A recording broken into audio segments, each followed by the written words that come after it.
Now, thousands of children are at risk as cuts to international vaccine funding threaten Ghana's ability to sustain recent gains in the fight against malaria. A report by the Global Vaccine Alliance warns that funding shortfalls could result in estimated 19,000 additional child deaths from malaria across affected countries. New malaria vaccines have helped Ghana record one of its most significant public health successes in decades, reducing malaria-related child deaths by more than 80%. However, that progress now faces a serious threat. International aid cuts led by the United States and other major donors risk slowing vaccine rollout and reversing hard-won gains.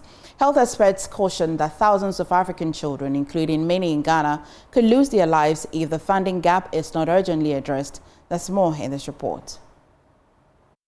Ghana show confirmed malaria deaths among children under 5 have dropped dramatically over the past decade, falling from 1,000 to just 35 in 2024. A key driver of this decline has been the introduction of 2 malaria vaccines alongside existing interventions such as insecticide-treated bed nets, preventive medication, and improved access to treatment. Malaria infections have also declined from approximately 6.7 million cases in 2018 to about 5.3 million in 2024. Health authorities say the vaccines have helped close the remaining gap in reducing severe illness and deaths, easing pressure on health facilities and households. Despite these gains, the progress is under threat. The Global Vaccine Alliance, Gavi, which currently supplies malaria vaccines to African countries, is facing a major funding shortfall. The organization estimates it will have nearly 30% less funding than required over the next 5 years, limiting its ability to sustain vaccine rollout. As a result, modeling by international research institutions suggests that lower vaccination coverage could lead to an additional 19,000 child deaths across Africa. Ghana, where malaria remains endemic, is among the countries that could be affected if supply or coverage is disrupted. The funding gap has been worsened by cuts to foreign aid by United States and other major donors. These reductions come at a time when malaria vaccines